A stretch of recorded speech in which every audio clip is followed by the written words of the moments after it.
नमस्कार दोस्तों, मैं हूं आपका अपना दोस्त नंदन और आप देख रहे हैं CNDC बाय नंदन। दोस्तों, अगर आप मैकेनिक हैं और रेफ्रिजरेटर का लंबे टाइम से काम कर रहे हैं तो अक्सर एक प्रॉब्लम जो अक्सर मैकेनिक को परेशान करता है वो प्रॉब्लम ये होती है कि रेफ्रिजरेटर के अंदर ओवर आइस हो जाती है। सिंगल डोर फ्रिज के अंदर इस तरीके की कंप्लेन आपको मिलती है कि फ्रिज के अंदर ओवर आइस हो गई और मैकेनिक जाते हैं बिना कुछ जांच पड़ताल किए डायरेक्टली उसका थर्मोस्टेट चेंज कर देते हैं और थर्मोस्टेट चेंज करने के बावजूद भी इसी तरीके की कंप्लेन लगातार उन्हें मिलती रहती है और काफ़ी परेशानियों का सामना करना पड़ता है। तो आज के इस वीडियो में हम आपको बताने वाले हैं कि अगर आपके रेफ्रिजरेटर के अंदर अगर आइस चैम्बर में बहुत ज़्यादा मात्रा में बर्फ अगर बन रही है तो उसका क्या रीज़न है और थर्मोस्टेट चेंज करने से पहले किन किन बातों का आपको ध्यान रखना चाहिए जिससे कि आपको किसी तरीके की परेशानी का सामना नहीं करना पड़ेगा। इस तरह की परेशानी से काफ़ी लोग, जितने लोग रेफ्रिजरेटर का काम करते हैं उसमें से हम उम्मीद करते हैं कि 80% मैकेनिक इस तरीके की प्रॉब्लम के शिकार जरूर से बनते हैं।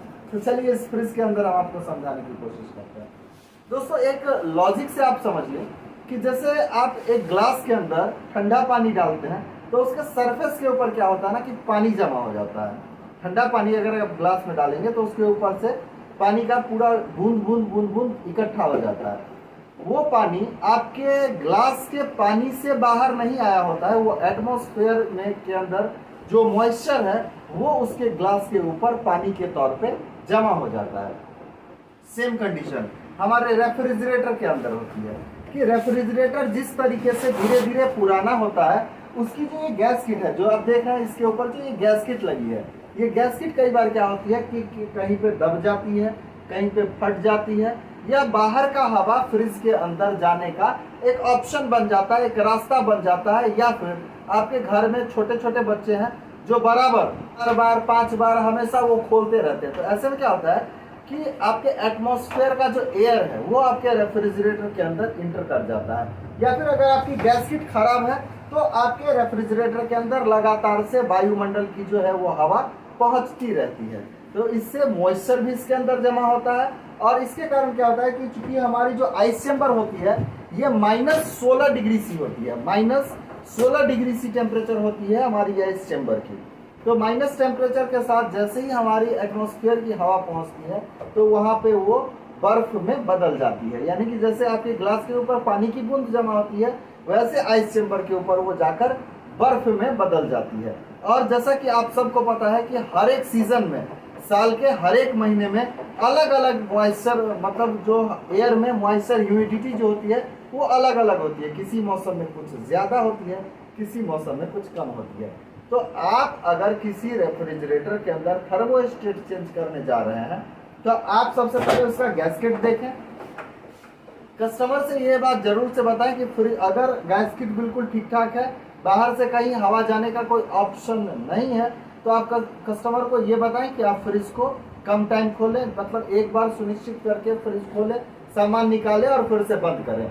और दूसरी चीज़ कि फ्रिज को हर 3 दिन में एक बार डिफ्रोस्ट करना होता है। अगर मैं आपको दिखाने की कोशिश करूँ इस फ्रिज के अंदर तो यहाँ पर ये मेंशन किया हुआ होता है, मैं आपको दिखाने की कोशिश करूँ। जैसा कि देख सकते हैं यहाँ पे लिखा है बर्फ का स्तर फ्रीजर जोन के अंदर डिफ्रोस्ट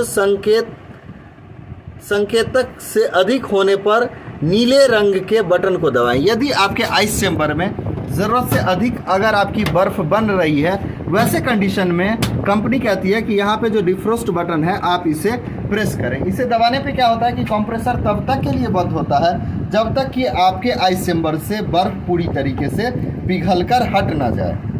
बर्फ़ की मात्रा अगर बढ़ जाती है तो आप उसे डिफ्रोस्ट करें। वो मात्रा किस हिसाब से आप रेफ्रिजरेटर का दरवाज़ा जिस अकॉर्डिंग खोलते हैं, जितने बार आप फ्रिज का दरवाज़ा खोलते हैं उस हिसाब से डिफ्रोस्ट की टाइमिंग हर लोगों की अलग अलग हो सकती है। किसी का 2 लोगों का फैमिली है वो फ्रिज को 5 बार खोलते हैं और किसी के घर में ज़्यादा लोग हैं और वो फ्रिज को 20 बार खोलते हैं। तो डिफ्रोस्ट का जो टाइमिंग है दोनों आदमी का अलग अलग होगा, है ना। तो अगर किसी फ्रिज के अंदर आपको ओवर आइस जैसी समस्या दिखती है तो आप सबसे पहले ये सुनिश्चित करें कि उसकी जो थर्मोस्टेट है वो खराब है या फिर ठीक है। ये कैसे पता चलेगा? सबसे पहले एक बार डिफ्रोस्ट करके उसकी जितनी आइस चैम्बर के ऊपर बर्फ है उसे क्लीन करें। फिर से आप उसे एक पे सबसे मिनिमम पे करके इसकी जो यहाँ पे टेम्परेचर है इसे मिनिमम पे सेट करें, फिर से रेफ्रिजरेटर को चलाएं। ठीक है, समय के साथ जब फ्रिज पूरी तरीके से ठंडी हो जाएगी तो उसका कंप्रेसर बंद हो जाना चाहिए। अगर बंद हो रही है कंप्रेसर तो बेटर है, तो फिर आपको थर्मोस्टेट चेंज करने का कोई फायदा नहीं मिलेगा। अगर किसी कारण से कंप्रेसर लगातार चल रही है और उसकी जो बर्फ है वो पिघल नहीं पा रही है, तो ऐसे कंडीशन में आपको उसका थर्मोस्टेट चेंज करना चाहिए। तो कंडीशन बिल्कुल क्लियर है कि अगर थर्मोस्टेट प्रॉपर वर्क कर रही है तो फिर हमको थर्मोस्टेट चेंज करने का कोई फायदा नहीं है। तो फिर अगर किसी का गैसकेट खराब है तो गैसकेट आप चेंज कर सकते हैं। अगर आपके मार्केट में बेहतर क्वालिटी की गैसकेट मिलती है तो अक्सर मार्केट में जो गैसकेट मिलती है उसकी क्वालिटी अच्छी नहीं होती है, यानी अगर आपके फ्रिज के अंदर जो पुराना कोई गैसकेट पड़ा है उससे अभी जो मार्केट से आप नया खरीद के लाएंगे उससे बेटर वो मिलता है। तो आप सुनिश्चित करें आपके मार्केट में किस क्वालिटी की मिलती है गैसकेट। अगर बेहतर मिलती है तो आप उसके अंदर गैसकेट लगा सकते हैं। दूसरी एक और खास परेशानी जिसके लिए मैं एक और वीडियो बना दूंगा कि अक्सर लोगों के साथ क्या होता है ना, आपको कस्टमर कंप्लेन करते हैं कि हमारे फ्रिज के सामने से पानी निकलता है और पीछे डब्बे के अंदर पानी इकट्ठा ही नहीं हो पाता है। तो इसके अंदर क्या प्रॉब्लम हो सकती है, एक मैं वीडियो और बना के आपको इसके बारे में भी बता दूंगा। तो अक्सर मैंने देखा है, और जब मैं कह सकते हैं कि जब मैं इस फील्ड में आने से पहले, जब मैं इस फील्ड का काम सीख रहा था, उस वक्त जो हमारे सीनियर थे उनके साथ इस तरीके की बहुत प्रॉब्लम आती थी कि वो थर्मोस्टेट अगर खराब होती थी तो डायरेक्टली थर्मोस्टेट चेंज करते थे, लेकिन प्रॉब्लम जस के तस रहती थी। तो इसलिए मैंने सोचा, और ये काफ़ी सारे लोगों की ये प्रॉब्लम है, तो मैं आशा करता हूँ कि आपको अगर इस तरीके की प्रॉब्लम मिलेगी तो आप उसे अच्छी तरीके से फाइंड करके ही काम करेंगे। क्यों, अगर आइस चैम्बर में बहुत ज़्यादा बर्फ जम रहा है तो ये नहीं कि उसका सीधे जा करके थर्मोस्टेट चेंज कर देना, नहीं।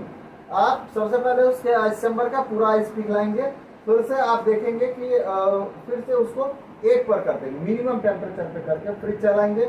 अगर ठंडा होने के बाद कंप्रेसर बंद कर रहा है वो थर्मोस्टेट तो ठीक है, तब कुछ चेंज करने की जरूरत नहीं है। आप कस्टमर को ये हिदायत दे सकते हैं कि आप फ्रिज का जो है दरवाजा कम खोलें। अगर गैसकेट कहीं से फटा है तो आप उसे देसी जुगाड़ से बंद करने की कोशिश कर सकते हैं, है ना, यही कुछ करना है।